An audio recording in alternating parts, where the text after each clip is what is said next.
Trump admits it? He's losing? Trump knows he's losing. The president has privately come to the grim realization in recent days. Multiple people close to him told Politico, amid a mountain of bad polling and warnings from some of the staunchest allies, that he's on course to be a one-term president. Trump has endured what aides describe as the worst stretch of his presidency, marred by widespread criticism over his response to the coronavirus pandemic and nationwide racial unrest. His rally in Oklahoma, Tulsa last weekend, his first since March, turned out to be a doozy, an embarrassment when he failed to fill the arena.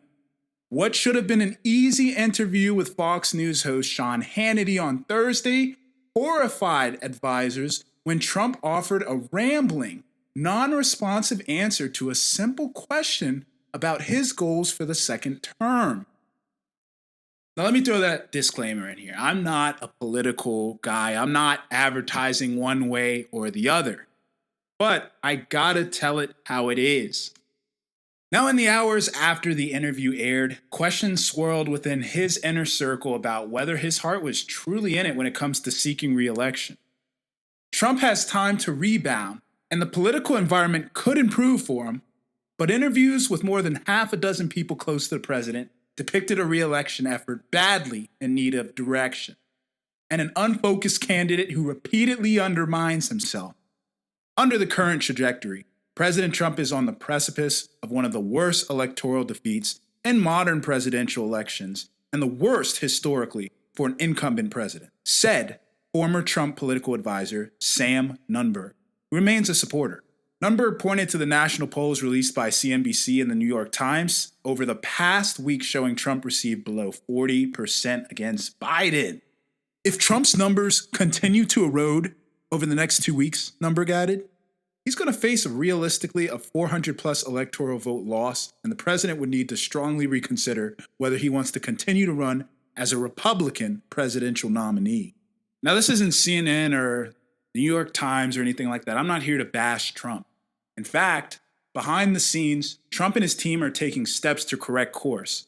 In the weeks since his Tulsa rally, the president has grudgingly conceded that he's behind, according to 3 people who are familiar with his thinking. Trump, who vented for days about the event, is starting to take a more hands-on role in the campaign and has expressed openness to adding more people to the team. He has also held meetings recently focusing on his efforts in individual battleground states. Trump's team insists the president's numbers are bound to improve as he steps up his public events and intensifies his attacks on Biden. People involved in the campaign say they have settled on 2 main avenues to go after the former vice president. That he's out here trying to conspire with the liberals and do away with law and order, and that he's an insider for Washington, not really trying to help the people, but trying to just fit to the mold of what people want him to do.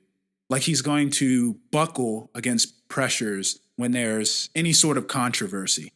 Now, for my Trump haters, there's one thing you can't say about Trump, and that's that he backs down from controversy. He'll take it head on despite public outcry. And you got to respect somebody who's willing to do that. Now, trust me, I spend my fair amount of time on Twitter, and I see these comments, but how many of these dudes would actually be out here trying to, presumably trying to make the world a better place, trying to lead their country, And it's all right in a democracy to pick who we feel is best suited to that task. But still, you got people out here trying to make things better. Nobody's trying to make the world a terrible place. And everybody has their own view on what's, good and bad. But honestly, that's going to be up to the Trump administration to prove how they're going to make things good for the majority of citizens. And it sounds like, hearing the media talk about it, that the feel of the majority is starting to change a little bit. This has been The Ignorant Entrepreneur, and we didn't dive too deeply in this video, but we did give a little introduction to how things are currently going in the landscape of politics, and hopefully get the gears turning a little bit. Again, this is The Ignorant Entrepreneur. Like, subscribe, and tell me what you'd like to talk about next. Bye.